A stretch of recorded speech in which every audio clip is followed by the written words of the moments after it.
اسلام کے آنے کے بعد رسول اللہ صلی اللہ علیہ وآلہ وسلم نے 4 عمرے کیے ہیں۔ آئیے میں آج آپ کو ان 4 عمروں کی حقیقت بتاتا ہوں، ان کا پرسپیکٹو بیک گراؤنڈ بتاتا ہوں، اینڈ یقین جانیے کہ یہ آپ کا مائنڈ سیٹ چینج کر دے گا اسلام کے بارے میں۔ پہلا عمرہ جو ہوا تھا وہ تب ہوا تھا جب رسول اللہ صلی اللہ علیہ وسلم مکہ جا رہے تھے مدینہ سے عمرہ کرنے، اور حدیبیہ کے مقام پہ ان کو روکا گیا تھا، اور قریش مکہ نے کہا تھا کہ اس سال وہ عمرہ کرنے نہیں جا سکتے، ہاں ایگریمنٹ ہو سکتا ہے، اور وہ ایگریمنٹ رسول اللہ صلی اللہ علیہ وسلم نے زیادہ اہم جانا تھا عمرہ کرنے سے۔ ایگریمنٹ کیا تھا کہ مسلمانوں کو آزادی ہوگی کہ وہ اپنے دین کی تبلیغ کر سکے، اور اس موقع پہ رسول اللہ علیہ وسلم نے اپنے احرام کھولے تھے، جانور ذبح کیا تھے حدیبیہ کے مقام پہ، تو وہ ان کا پہلا عمرہ سمجھا جاتا ہے جو انہوں نے مکہ جائے بغیر کیا تھا، اور جس کی بدولت ان کو یہ رائٹ ملا تھا کہ وہ دین کی تبلیغ کر سکے، اور اللہ کے نبی نے دین کی تبلیغ کو عمرہ کرنے سے زیادہ اہم جانا تھا۔ یہ تھا پہلا عمرہ۔ اب آ جائیے دوسرے عمرے کے اوپر۔ دوسرا عمرہ رسول اللہ صلی اللہ علیہ وسلم نے ایگریمنٹ کے حساب سے اگلے سال کیا تھا، اور یہ عمرہ جو تھا اسی نے در حقیقت فتح مکہ کی بنیاد ڈالی تھی۔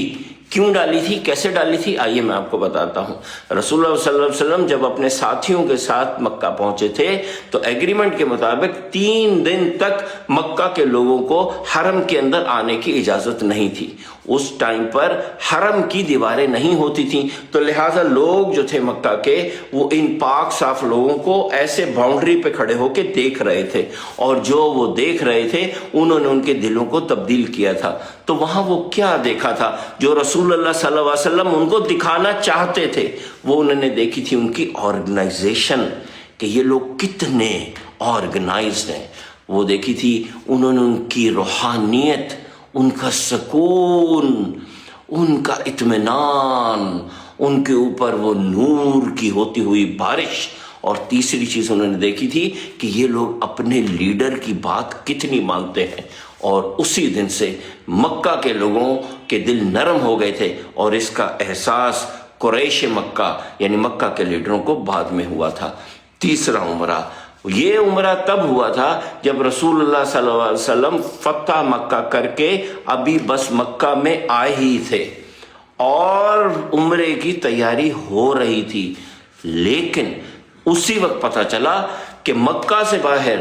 کفار مکہ اور ان کے ساتھی جمع ہو رہے ہیں، اور وہ مکہ پہ اٹیک کرنا چاہتے ہیں تاکہ مکہ کو مسلمانوں سے آزاد کرایا جا سکے۔ اس وقت رسول اللہ صلی اللہ علیہ وسلم نے یہ نہیں کہا تھا کہ چلو پہلے عمرہ کر لیتے ہیں، عمرہ کرنا تو بڑا ضروری ہے، پھر جا کے جنگ لڑ لیں گے۔ نہیں، رسول اللہ صلی اللہ علیہ وسلم نے تلواریں لگائیں، ساتھی سارے گھوڑوں پہ بیٹھے اور نکل پڑے مکہ سے، اور جا کے جنگ کی، کفار کو شکست دی، اور پھر